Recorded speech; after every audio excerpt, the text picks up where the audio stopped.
Hi mga my loves, ipakita ko sa inyo kung paano ko ginawa ang ating suman yema. Marami-rami rin kasi ang nag-message sa akin at nagtatanong paano ko daw ginawa. Anyway, it's my first time naman talaga gumawa nito. Nag-prepare lang tayo ng 2 can na coconut milk. Nagsaing na rin ako ng 4 cups of sticky rice.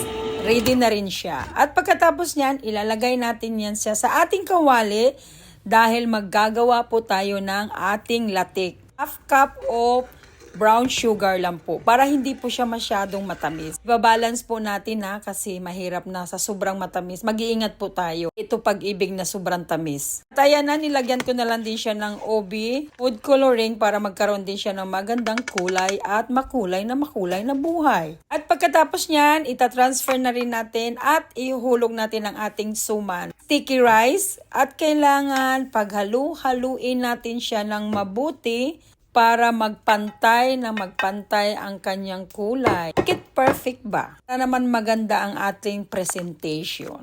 Naka-low fire po tayo niyan para siya masyadong basa. Cups po yan. At ngayon, nahalo na natin siya. Iwanan muna natin siya na naka-in sa ating apoy na mahina. So, gagawa na naman tayo ng ating topping. Ay yung yema. Isang condensed na lata, any brand, any condensed, basta kondensada. At nag-prepare na rin po ako ng 3 itlog. Ang kailangan ko lang po is yung dilaw ng itlog. Hindi ko kailangan yung puti. At naglagay na rin po ako ng vanilla. At ready na po natin data-transfer. Make it sure, pan, nilagyan natin ng oil para hindi masyadong madikit ang ating suman mamaya. So, ipa-flatten lang po natin siya ng nicely for good presentation. Dito naman, nagkamali ako. Kailangan nyo i-mix nyo muna bago nyo i-on ang inyong fire or apoy. Of course, non-stop na naman ang ating pag-mix para hindi siya masunog. Iwasan po natin. Pag ganyan na ang texture, ayan, ready na po yan. Ayan, nadikit-dikit na po siya. Then, ilalagay po natin siya sa ating suman na binagyan natin ng OB color na fina-flatten natin. Of course, i-spread po natin siya ng dahan-dahan and perfectly, nicely. Para naman best presentation kahit free. Ayan na. Makover na natin siya lahat. Na po natin yan ng broiler. At ilalagay natin siya ng low. So, sa akin naman, nilalagay ko lang siya ng 15 minutes.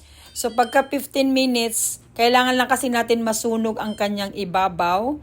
So, ang aking ginawa, nilagay ko siya sa 2nd level. Yung una kong ginawa, high, nasunog talaga siya, pero masarap. Yan ang hitsura ng una nating nilagay. At later on, tara, ayan na, nag-starting na siya mag-brown. After 15 minutes, ganyan na po ang kanyang hitsura. Napakasarap po talaga, promise. So, kahit pamigay ko ito, nilagyan ko to ng nicely in presentation ang ating OB suman. Oops, sorry.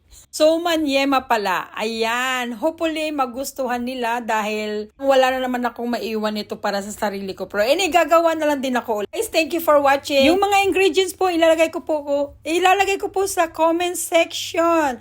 And thank you very much. Have a blessed everyone.